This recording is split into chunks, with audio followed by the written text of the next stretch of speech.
Is it?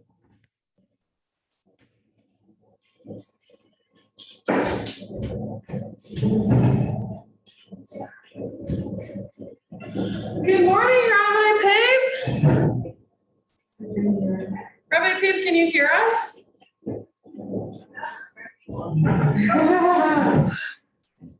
Sorry, everyone. Thank you, Rabbi Pape. Can you hear him? No. No. Okay, so let's make sure we are on. What's your name? Tanya. Tanya what? Tanya. What? Hi, Rabbi Pape. 1 second. Yeah, Shapiro. Do you hear us? We don't hear you at all, Rabbi Pape. I think you need to turn on your sound.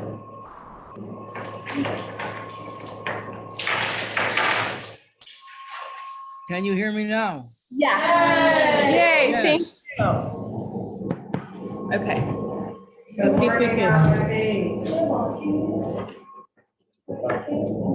No? Okay. This is not usually the first class, what usually happens, but Hashem had the plans for us, so that's what happened.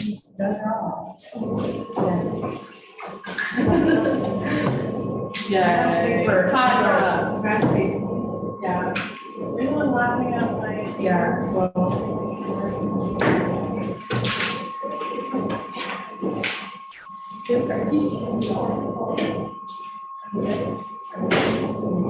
Rabbi Pape, how's your summer? That's great. Oh no, I can't hear him again.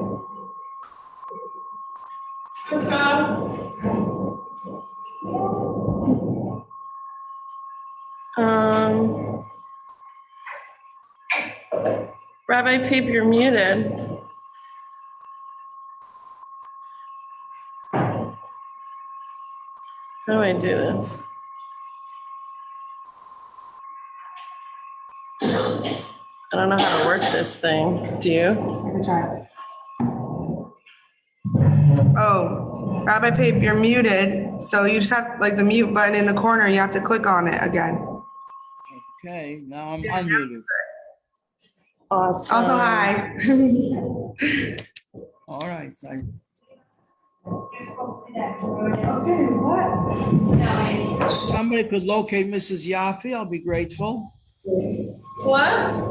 I need to get something from Mrs. Yaffe for the class. Mrs. Yaffe. Okay, she's in the main office, right? Right.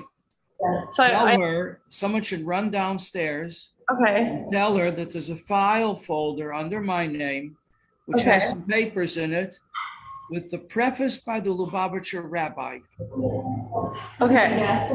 So I'll go We down. want to look at that. I'll go down and ask her for papers. Yeah. Oh, this is not. They need some papers that are in your office.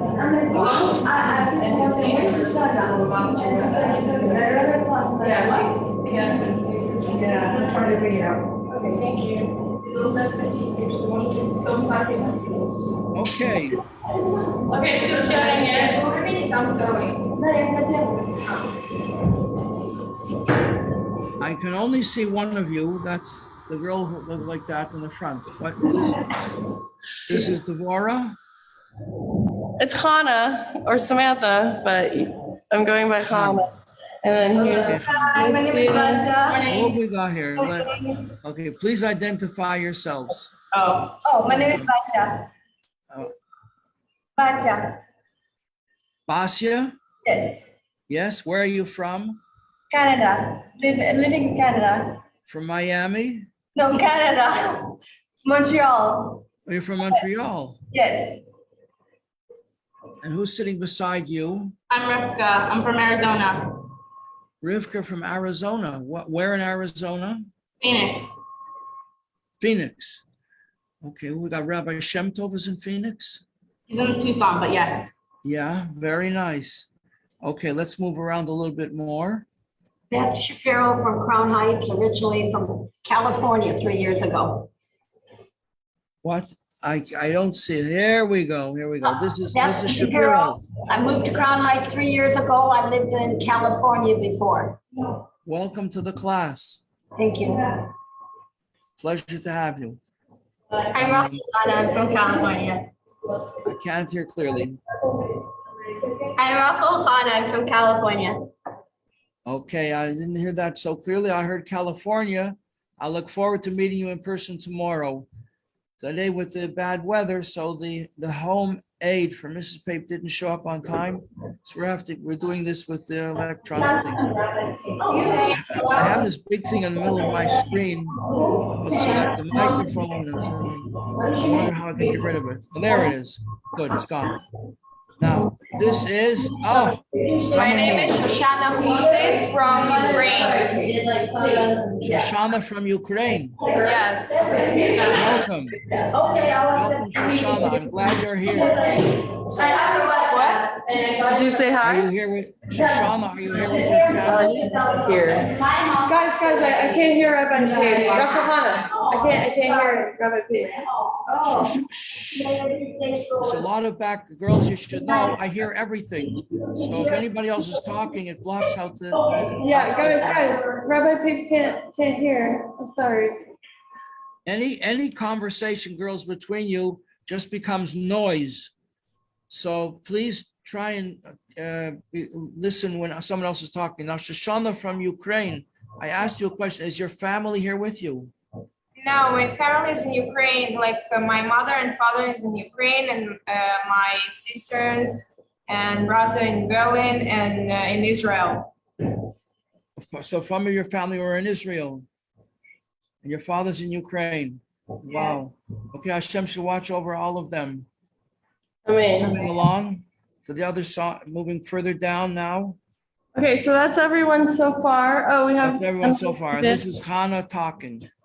Yes, and there's another student who just walked in. This is Rabbi Pape. He's going around the classroom introducing. What's your name? Okay, now who is this sitting down? Okay,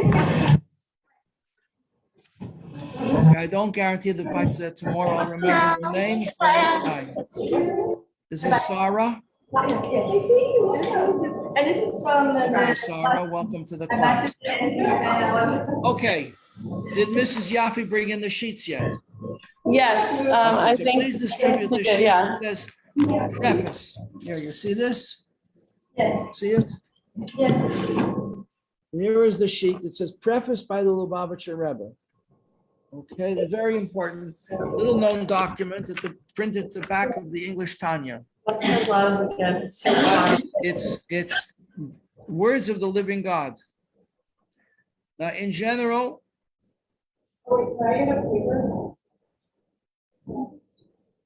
what is this class all about? Tanya. What is Tanya? What's it all about? In one word, if someone asks you, what is Tanya? What are you learning in this holy institution called Machon Yadus? You can tell them in one word. Tanya is life. Hasidus is life. Tanya is called the neshama of the Torah. Okay, so right away we're dealing with new ideas. When I was a young person, I never knew that there was such a thing as a neshama. Never heard of it. I remember I had a cousin who told me when we were about bar mitzvah age that he had begun to realize that he was thinking. Began to feel consciously that there was something going on inside of him called thinking. And that's about as close as we came to the idea of having an inner life within us. And it's not so far-fetched. There was a great French philosopher named Descartes who said the same thing. Did anybody ever come across his teachings? He said, I think, therefore I am. That's the definition of my existence. Some of you maybe studied philosophy. When I was in college, I stayed away from it with a 10-foot pole. I didn't want to go near that subject because I was afraid they would talk about life and God. And I had no clue what these things were about. No clue. Was never given any education about it. So now that's why the teachings of Chabad, of Hasidus, are so important to us because it's vital information about our life. And I'm going back to my original statement. Hasidus is life. It talks about life. And so it talks about the source of life. And it puts us in touch with our life, and it puts us in touch with the source of life. Isn't that wonderful?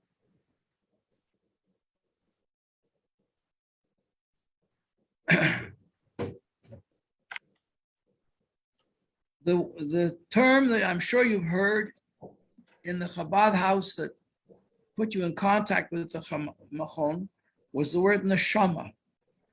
The word neshama means a soul, a Jewish neshama, a Yiddish neshama.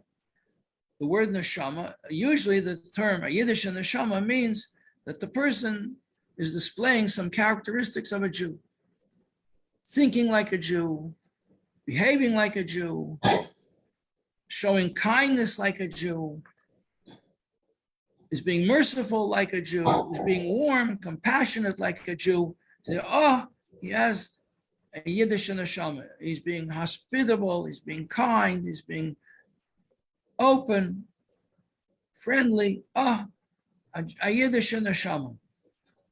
So that's a loose use of the word. The neshama literally means the soul, our soul. And the root of the word neshama is breath. Breath, B-R-E-A-T-H, breath. Neshima, a neshima means a breath. So we say, call neshama, every neshama, we say in our davening, will praise Hashem, meaning we want to get to this level where every breath we take is expressing our praise of Hashem. One of the great early tzaddikim named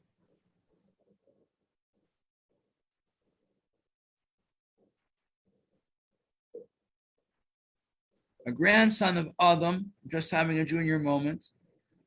He was a shoemaker, and says he used to praise Hashem with every single stitch. So that's the idea of a neshama. The neshama is the breath within us. If he's breathing, he's alive. A person faints, a person is out. They used to hold a feather under his nose. If he was breathing, he was alive. So the word neshama, meaning soul, this is our life. And Hasidus is the expression of our neshama, expression of life. Where does it come from? What is it? It's embodies the teachings and is an elaboration on the teachings of Rabbi Yisrael Baal Shem Tov. Rabbi Yisrael Baal Shem Tov was the first teacher on a general scale of Hasidus. And when a person faints, when a person passes out, what are people going to do? They're going to run for smelling salts, which is again connected with breathing. When they breathe in these sharp smelling salts, it's going to bring the life back into them. And they're going to call their name, because when you call a person's name, he looks in your direction. When you call a person's name, it wakes him up. When they're sleeping, you call them name. Harriet, wake up already. They hear their name, they wake up. Because the name of a person, the name of a thing is not the thing itself, but it's very close to what it is. It's so close that that it awakens the attention of a person. So the Baal Shem Tov, his name was Yisroel, And he was given this name with a purpose, because there was a prophecy that in his lifetime, he would awaken the sleeping soul of the Jewish people. That's a very important statement. You could write it down. That he is called Yisroel because just like when a person faints, you call their name. So this new neshama, this special neshama, not new, but special neshama, Yisroel came to call the collective name of the Jewish people and to awaken them from the slumber and the sleep that they had fallen into through all kinds of circumstances. That if you want to picture this like a boxing match, and you have two boxers in the ring, and one boxer receives a terrible blow, and he's lying there in the ring, out. He's out. He's not responding. Well, that's the state of affairs in the Jewish world when the Baal Shem Tov showed up. That's what's said about them. They were in a state of faint, like they fainted away. They were gone. And just like you come to a person who fainted, you call their name, the Baal Shem Tov came to call the name of the Jewish people and awaken them and return them to life, bring them back to life. So his name, Yisroel, is a general calling to the whole of the Jewish people. And Hasidus embodies the teachings of our holy Rebbe, Rabbi Yisroel Baal Shem Tov. Now, in the world, the general world of Jewish knowledge, the Baal Shem Tov is looked upon as a kind of folk character who taught the Jewish people to serve Hashem with happiness. And there are a lot of stories about him, that he went around as a simple working person, an itinerant teacher, even a miracle worker, but not a Torah scholar. That's a mistake. That's a very profound mistake. He was all those things, and certainly serving Hashem with happiness and joy was central to his teachings. Fundamental teaching of his aspect of his teachings, but you should be aware that he was also a tremendous genius and of universal importance, deeply learned in all aspects of Torah. So that's the Baal Shem Tov. Now we have to explore a little bit further this concept of the neshama with another basic principle. I'm sure you're all aware of this. It's nothing new, but we want to keep it in focus all the time throughout all the months of our learning together. That everything has a body and a soul. Everything has a body and a soul. The body is the physical makeup of the thing, and the soul is its inner life. When a person passes away, the body remains, but there's no life there.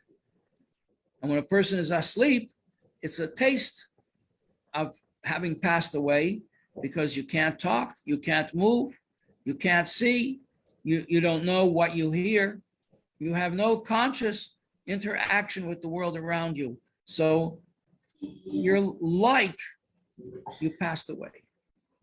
Therefore, now this comes into our behavior. In the morning, the first thing we do is we thank God for giving us back our life. The very first thing we do. Still lying in bed, say, thank you, Hashem, for returning my life to me. I gave it to you last night, tired and exhausted, and now you just gave it back to me. Well, I'm still tired and exhausted, but soon I'll wake up fresh and new, renewed. And we are renewed. It's an amazing thing. If you'd stayed up all night, in the morning, you'd be fresh a little bit, And then during the day, you'd be so worn out. And you aren't worn out. Why? Because your soul has been recharged. It's a miracle. It's a wondrous thing. And since we have a general rule in Judaism that it's only polite to say thank you when someone does something for you, and we never want to enjoy anything in life without saying thank you, without saying a bracha. So therefore, the first thing you do when you realize that you're alive, you're in bed and you're alive. Wow. Thank you, Hashem. First thing we do. And then you lean out of your bed and you wash your hands. Because as the life is coming back into you, the spirit, which is the opposite of life, is going away. But I'm sure you've heard this before. Your fingernails have very little life in them.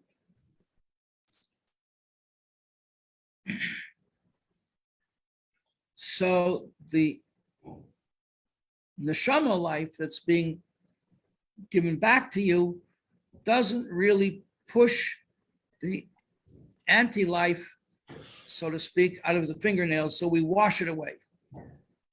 That's called water for the fingernails, Nagelwasser. Nagel means nails in German and Yiddish.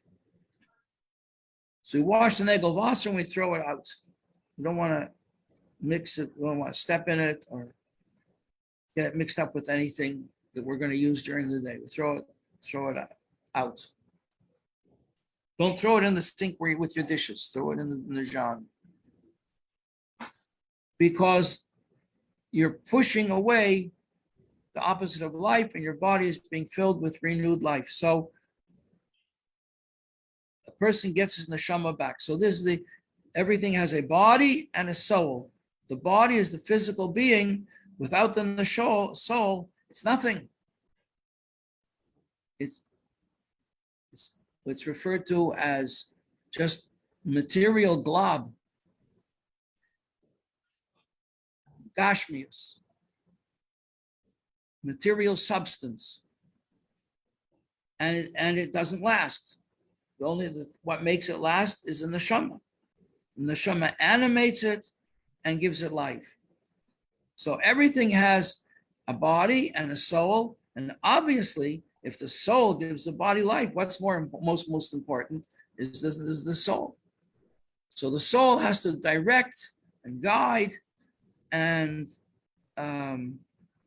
inform the behavior of the body, and together they make a person. And everything has a body and a soul. This goes further. As we learn more, we'll find out that not only the body, does everything have a body and a soul, but the soul also has a body and a soul.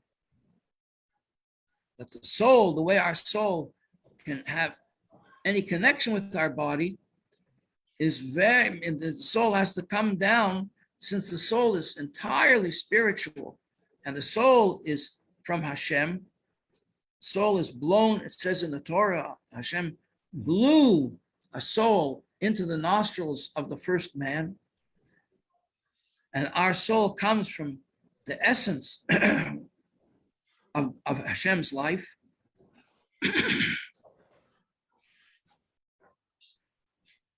So the soul is so high and so pure that it has body and soul are two opposites. Physical and spiritual are opposites.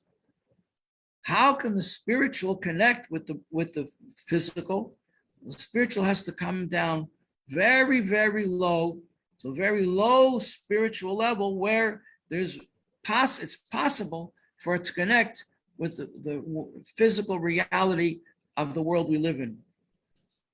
But there are higher levels. There are higher levels than that. So we say that everything has a body and a soul, but your soul also is connected to higher levels, higher spiritual levels. So the soul, the way it comes into your body, is like a body compared to a higher level of soul that animates it. We'll learn more about that as we go through the year. So when we say Hasidus is life, it puts us in touch with the soul that's within us.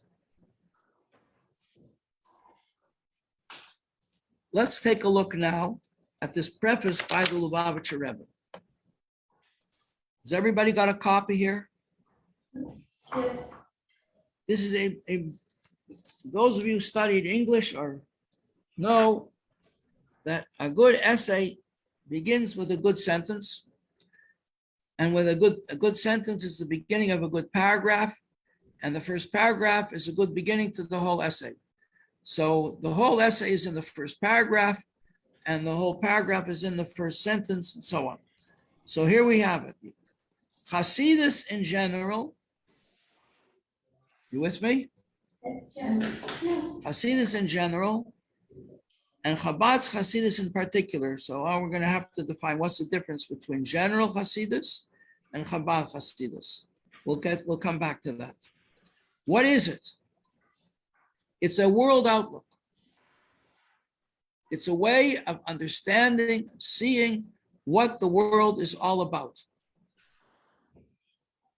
As you can imagine, if Hasidus is life, the inner life and everything, so obviously it's going to be about everything in the world. And not only it's about what the world is, it also has a second aspect to it, which is it's a way of life. Hasidus is a teaching that has effects in the way we behave. And the way we behave, we're going to learn, subdivides into three categories, which is what we do, what we say, and what we think.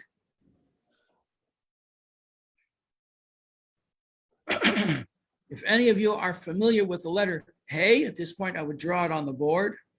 A Hey is like this, a line across the top, like a roof, and then on the left side, on the right side, a line extending down. So we have a line across and a line down. And then there's a gap. And we have on the left side, a half a line down. So this represents the letter Hey. I want everybody, the letter Hey is pronounced, it's an exhalation, right? Breathing out.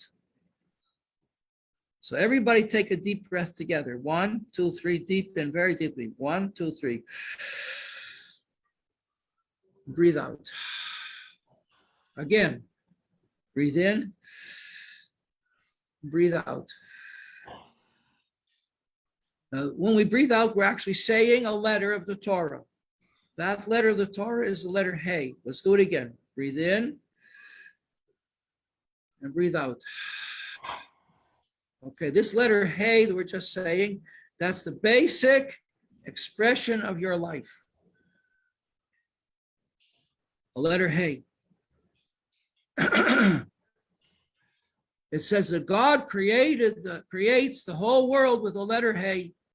It's no more effort for him than breathing out. Breathe in again, breathe out. With that, God creates the whole world. So how much significance does it have for him? Obviously, not so much. Now, this letter Hey represents our life. That's our breath. And there's 3 parts to it. There's the roof. Again, look on the screen. There's the roof across the top. And there's the leg down the right, which is connected to the roof. Okay, the leg down. That stands for thought. And your thought is connected to your speech. So the roof stands for your thoughts, and the leg down stands for the things that you say when you express your thoughts. And we know there's a huge difference between what you think and what you say. You can think something in a few seconds, and it'll take you who knows how long to express it in words. Or like the student says in class, I know, teacher, but I just can't put it in words. I can't say it. My wife, Mrs. Pape, and Mitzvah Shem, you'll all get to know her. She was a great teacher. She still is a great teacher. Just she has a big problem that she can't bring her thoughts down into words. That's it's called aphasia. It's very hard to download the letters of thought into speech. And then there's a gap between the thought and the words. Then there's a gap, a big opening. And then we have a half a leg that's detached on the left side, and that stands for actions, because your thoughts are pretty closely connected to your words.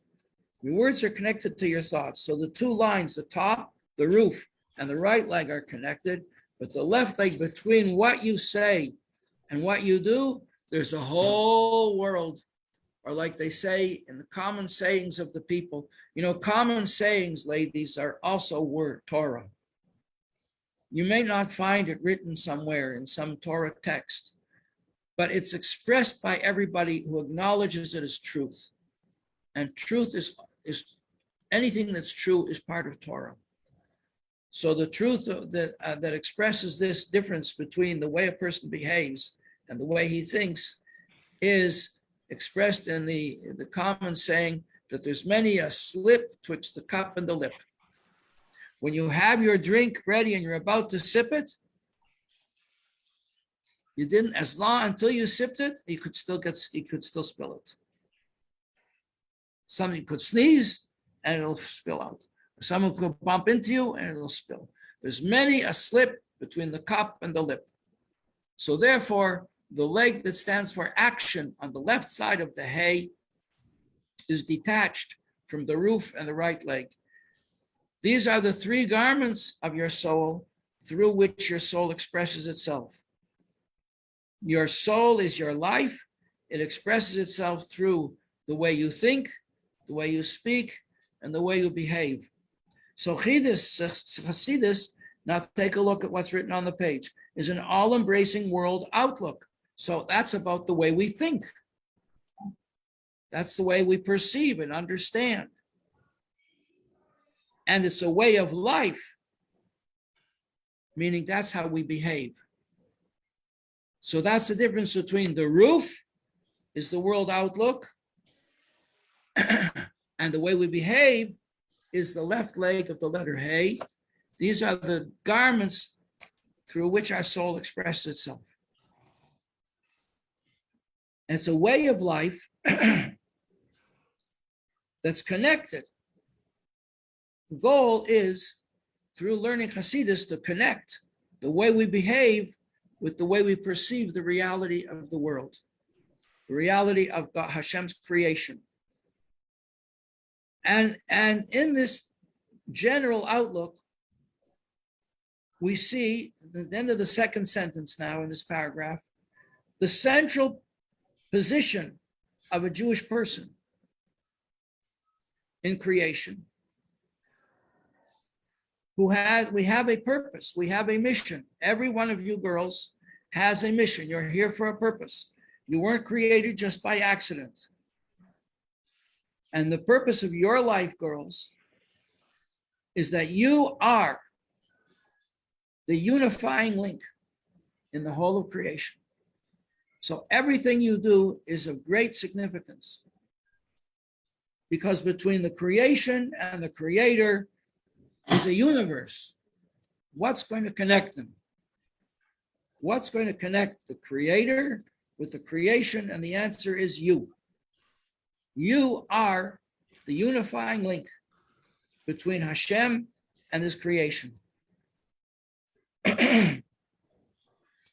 In order to fulfill this role, connecting creator and creation, excuse me, you need to have both qualities in yourself. Imagine now the idea of mediation. Mediation it's a subject. People study it. They become experts in it. It's a very important function. When you have a business, you have management and you have people working in the business. The management always wants more production and the workers want more pay. The management wants to pay less and get more, and the workers want to get more and work less. They're at odds. They're totally opposite goals. So how are we going to make this business work? We need to have someone in the middle. And that's called mediation. Someone in the middle can't be from management because the workers don't trust the management. And he can't be from the workers because the management don't trust the workers. So we need someone who shares qualities with he understands management and he has compassion for the workers. So that the workers like him and the management trusts him and he can mediate. We have this power within us to mediate between Hashem, who is the source of all life, and the physical world in which all life is hidden. Okay, that last sentence needs further explanation. Why do you say all life is hidden? We only have 6 minutes left in class. So in general, I would say that we don't walk down the street and observe living things. We observe a world in which Hashem, godliness in the world is hidden. We need to think into things to perceive the life that the world contains.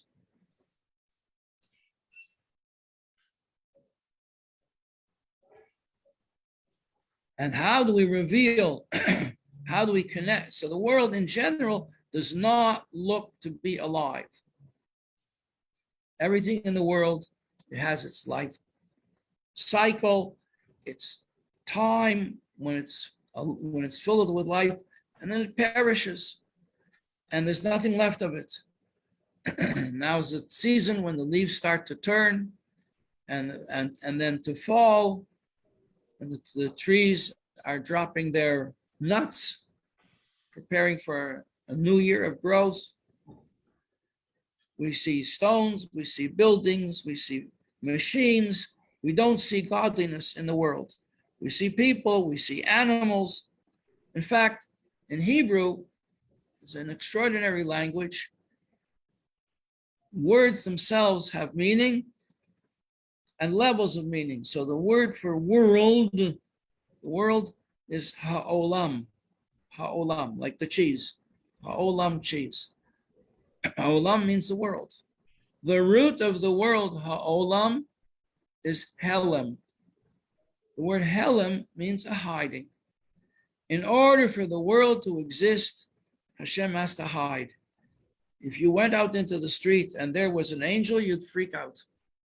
Anybody who has seen angels was terrified because they are so powerful. The life in them is so powerful. And they have a source of life which is even greater power, more powerful. Anybody who sees spiritual reality has a problem dealing with it. It's overpowering. Can I digress? About 3 minutes. We'll just leave it at that. We'll continue with the thought tomorrow. That in order for the world to exist, Hashem has to hide. The way of life that Torah presents to us reveals godliness in all things. And it's a simple formula. When you take a drink, you're going to all adjourn, you're going to leave the class now, you're going to go downstairs and have a cup of coffee or a yogurt or a fruit. It's all going to be there for your breakfast. You're going to say a blessing. And in the blessing, what are you going to say? You're going to say, thank you, Hashem, for this food that you're giving me. It's going to give me energy. It's going to give me life. And you are our God, King of the world. By making that blessing, we announce Hashem's kingship in the world. Okay, let's sound the trumpets.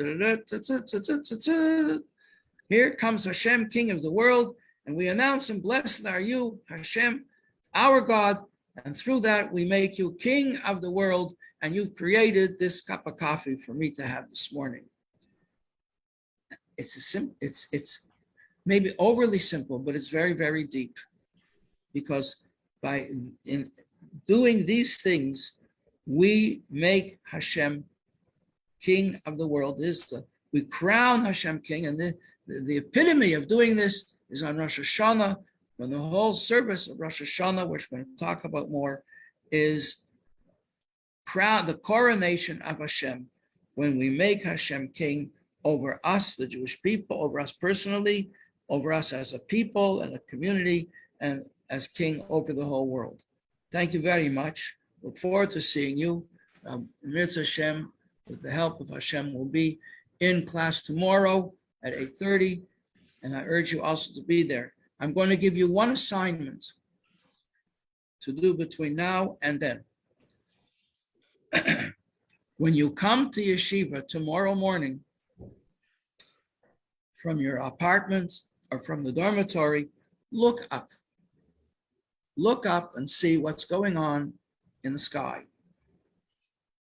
Take a look at the heavens overhead, and remember that there is a creator to all this. And that's the first preparation for learning during the day. Thank you very much. Thank you, Rabbi Pape. Rabbi If you Pape. have any questions at this point, write them down, and we'll start off tomorrow with the questions you have. Yes, hi, I miss you. Hedva. Welcome back. You coming in tomorrow for sure? Hedva, who's sitting beside you? What's your name? Rachel Chana. Rachel Chana. Rachel Chana? Rachel's first name? Yeah. Yeah, very nice. Okay, nice. I'll try and remember for tomorrow. See you See you tomorrow. all.